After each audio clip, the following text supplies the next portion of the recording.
everyone. Good to be back here in the Rochester Press Box. Bill Pucko along with the guys. Tariq Spence, how you doing, man? Hey, the Giants were terrible when you left, and guess what? They're still terrible. All right, it's good to know that some things didn't change in the last 2 weeks. Some things do. You're wearing a Sabres jersey. It's not so bad to be a Sabres fan so far. As we tape this, the Sabres are 3-0. They are 100% on the penalty kill, and they're averaging 4 goals a game, which is amazing. So you pull out the King Kong Korev jersey to celebrate. It's just so quickly, we're going to talk hockey off the top, but is there anything sustainable what you've seen through 3 games? I mean, when you say sustainable when it comes to like making the playoffs, I mean, as a diehard fan who watches that, no. But Don Granato, the head coach, look, the way that they're playing hockey, it's fundamental, good, wall-on, protect-your-house hockey. Yeah, I mean, this is going to be a much better team than you've seen the last couple of years. That would be cool. But we're going to talk baseball first. You know, all the changes that we spent the last year talking about, you know, baseball has changed. I mean, it's undeniable. They double down on this stuff when it comes to playoff time. I think it's great, and it's interesting to see how the rotations all get switched around. Obviously, you have your number 1 and your number 2, but now your third best pitcher might be out of the bullpen.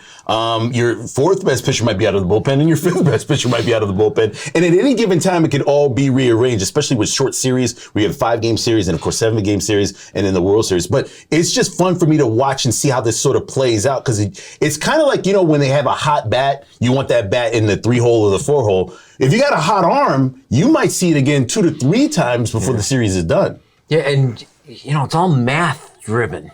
Yeah, that's why I'm no good at it. But no, I mean, it is funny, man. Like, you know, every baseball fan thinks that the game reached perfection in their era. And as it becomes more math-driven and more analytical and all these things, right, it just keeps evolving. And it keeps getting more entertaining for some and more boring for others, right? But no, I do find these series, this postseason especially, unbelievably entertaining. But it's not boring at all. The reason why I say that is because you could have a decisive game where a reliever starts and a starter ends it. And you could also have a moment where, okay, that reliever's not performing very well, allows 3 or 4 runs. Just like the Dodgers and the Braves, you could be down by 5 runs and then come immediately right back with your hitters. Don't misunderstand. I agree with what you're saying in that point. I guess what I'm getting at is the length of the games again, right? Yeah. That's been the big complaint of the playoffs. Well, part of that is because you're seeing 5, 6, 7 pitchers a night, right? Like that takes time and things go arm for arm and arm for bat. So. And it would take more without that rule about the 3-batter rule. Yeah. It would even be longer. You know, I got a theory. There's 2 teams that are largely responsible for this, not the mathematicians. The Arizona Diamondbacks, we talked about that before, when they had Randy Johnson and Curt Schilling, pitched them every day against the Yankees in the World Series.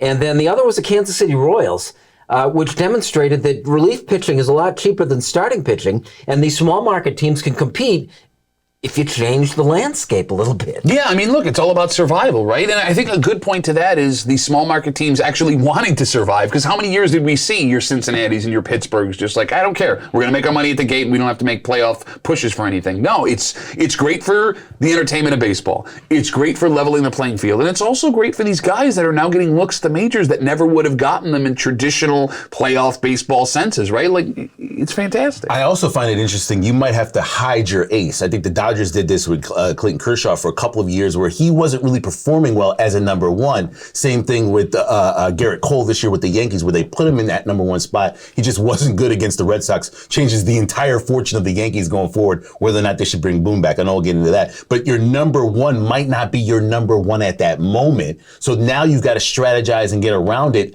I wouldn't say hide him, but keep him away from maybe the big moments and get your hot arm. Yeah, you asked the Red Sox about Chris Sale. Yeah, I do. My Unfinished Business takes us, it's 1968 baseball, and even I was surprised at how different the game was played back then. So we'll get to that later. Talking Buffalo Bills next here in the Rochester Press Box. Thanks for joining us.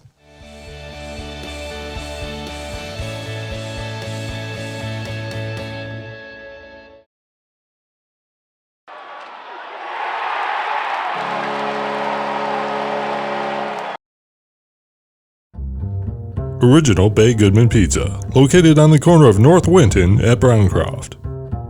There are 3 ways to get the original Bay and Goodman delivery. Go to baygoodman.com.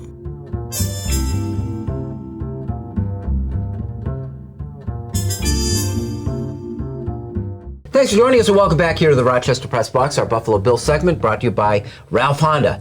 For 3 generations and celebrating 50 years as New York's first and oldest Honda dealer, visit Ralph Honda today and find out how we do Honda right. RalphHonda.com. The Buffalo Bills first, Don't spend too much time on the Tennessee game, but I found I was in an island here. I want him to kick that field goal. No, you kicked the field. You kicked the field goal. That's not count. I'm screaming at my television. Kick the field goal. You shake your head all you want. Real quick, three reasons why. One, that exact play they ran failed on the touchdown drive before to Tommy Sweeney. Exact same play. He was hit by 3 separate Titans. It did not work. 2, you could not call a timeout going up to the line there because they had already called a timeout to stop the clock leading up to when he didn't get the first down. You call it again, it's a 15-yard penalty. It's a no-go. So when the Titans, third reason why you don't kick, saw them lined up in what they had, because the Titans had them come out again, then Vrabel called a timeout. You've been checkmated. At that moment, you kick the field goal because everybody knows what's coming. Everybody knows what package you're running out of. Your chances of succeeding, no matter what the next-gen stats say, are infinitesimal at that moment. Before you debate him, I would also throw in, I says, for me,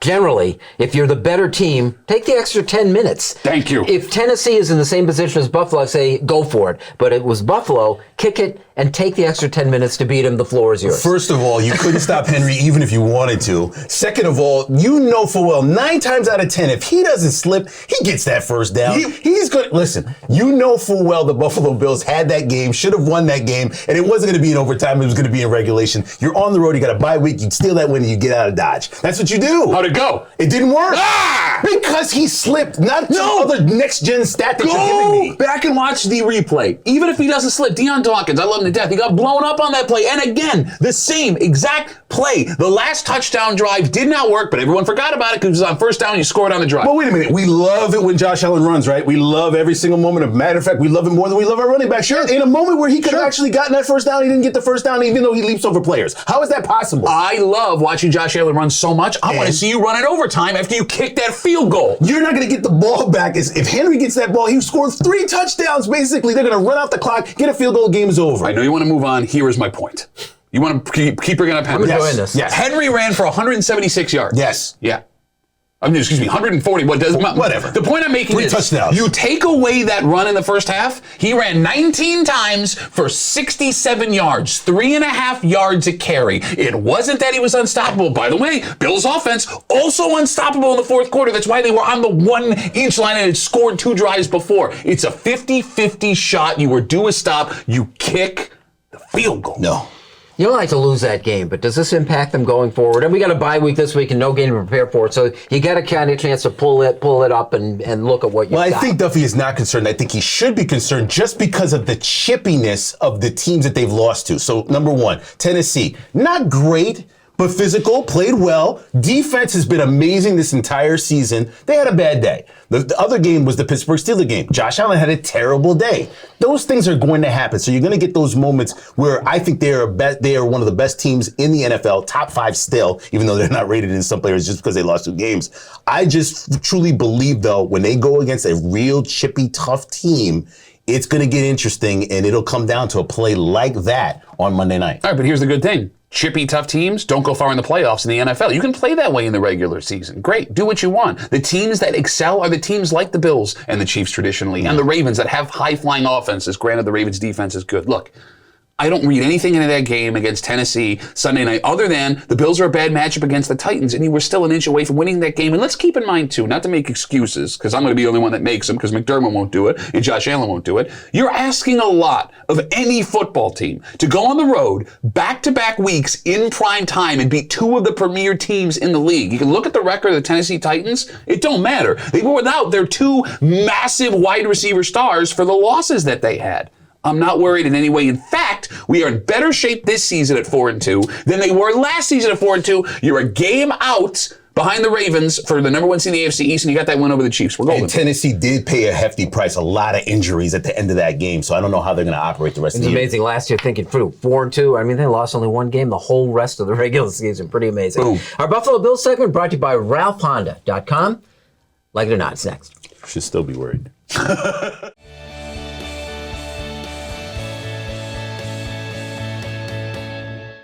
Here's the Press Box Trivia question brought to you by Market View Liquor, where exceptional customer service meets an extensive selection. Jefferson Road at 390.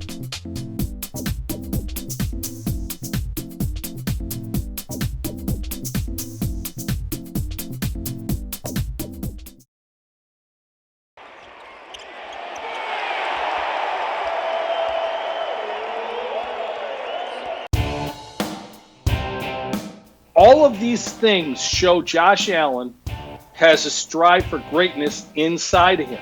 Falcon Around with Carl Falk. New episodes every Tuesday on Rock Sports Now. Here's the Press Box Trivia answer, brought to you by Market View Liquor, where exceptional customer service meets an extensive selection. Jefferson Road at 390.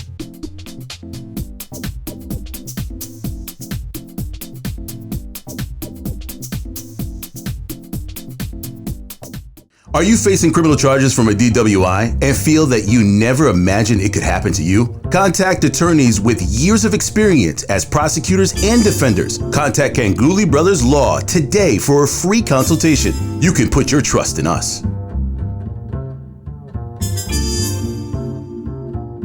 Welcome back. Thanks for joining us here in the Rochester Press Box. Like it or not, brought to you by Ganguly Brothers Law Firm, attorneys with years of experience defending the accused. Don't go unprepared. Contact Ganguly Brothers Law today.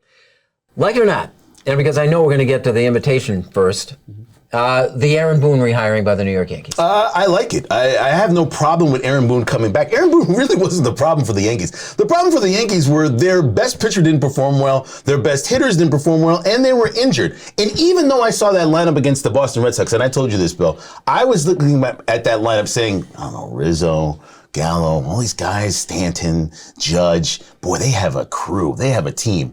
They don't have unity.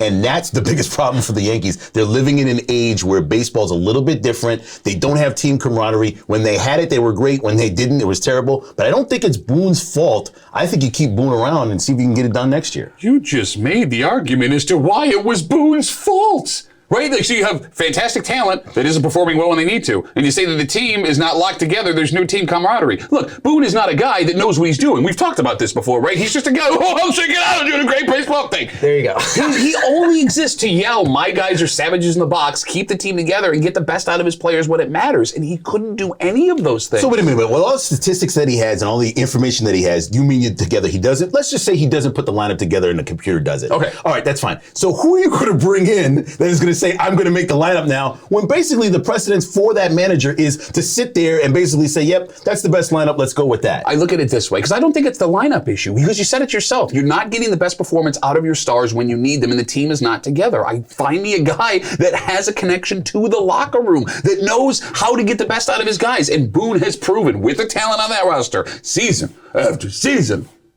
And yet it's one game. The whole narrative on the New York Yankees changes if they beat Boston in the wild card But game. they were, okay, but counterpoint to that, they were half a game away from finishing fourth place in the AL East with that kind of roster, with the move that they made at the trade deadline. Get them out of there. You got to hit the ball. So, like it or not, one of your favorite guys, Evander Kane, 21 games for a COVID violation. Well, I mean, look, it's funny with all of the things he's been accused of, and if you got the time, it's not funny, I take it back. Go Google all of the scandals Evander Kane has been a part of. This is what gets him a 21-game suspension after all this stuff. I can't believe he thought he was going to get away with that either. Tell me what he did. Excuse me. He got a fake COVID vaccination card that he submitted to the San Jose Sharks, who he plays with, and the NHL. You didn't think that a multi-million-dollar franchise and a professional sports league was going to double back and check that out?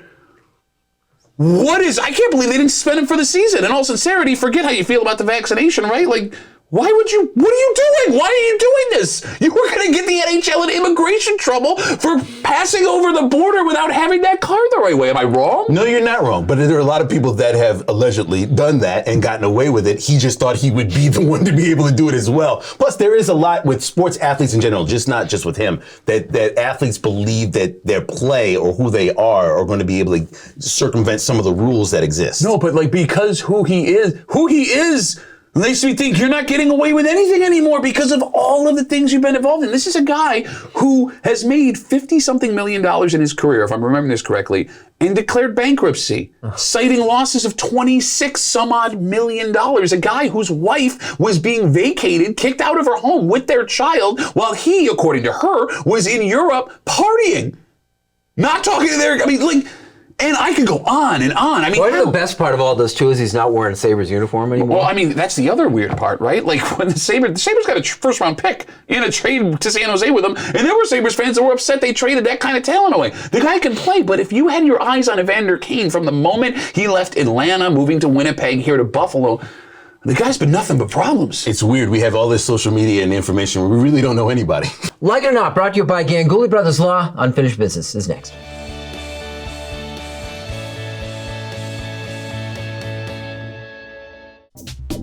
The Press Box Stat of the Week is being brought to you by McArdle's Restaurant in Fairport. McArdle's is open 7 days a week with dining available indoors and out, takeout and delivery. Come home to McArdle's. And now to Eichel. He floated one.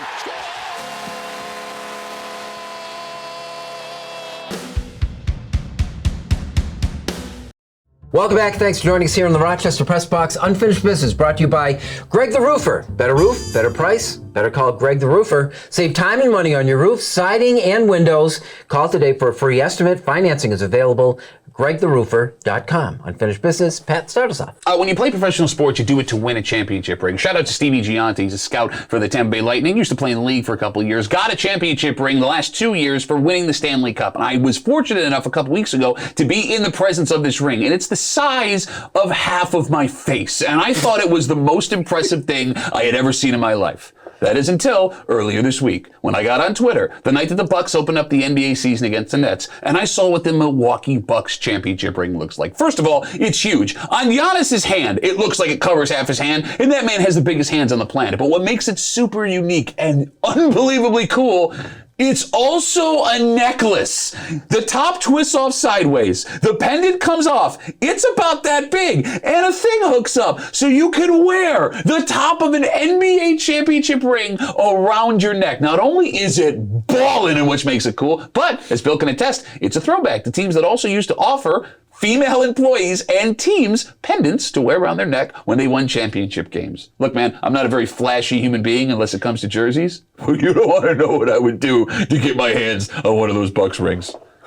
You don't know what I would do to get my hands on any sort of team in New York with a chance to win a championship. Yeah, I know, Brooklyn Nets fans, you feel great about it, but Kyrie Irving, as to this point, still hasn't reported for the brand new season. For the New York Knicks fans like myself, we are the only hope, because if you put all of your stock in the Giants, the Jets, the Mets, and the Yankees, well, let me just tell you, you're not feeling too well right about now. At least not hopeful for the future. Listen, as a New York sports fan, I know there are a lot of Rangers fans and Islanders fans. What about us? Buffalo Bills fans, we're really from New York. I get it. I understand that. But I grew up in New York City. I grew up a Mets fan. I grew up a Giants fan. I grew up watching all of these teams go for championships, win championships. Yes, it was the Yankees, but I was still happy it was New York. Now, I have no hope. So New York Knicks, you're my only hope to at least look at possibly winning a championship. Not this year. How baseball has changed. In 1968, the American National Leagues had 10 teams each. They played 162 games, and teams in first place went to the World Series. Simple as that. It had been that way since 1903. And 1968 was the last year before expansion brought expanded playoffs. That year, the Detroit Tigers, the defending champion St. Louis Cardinals, dominated the regular season and won their league titles handily. Denny McLain won 31 games for the Tigers. Bob Gibson had a 112 earned run average. Both won the Cy Young and Most Valuable Player awards before meeting in the World Series. The 1968 World Series featured one of the gutsiest moves ever by a manager.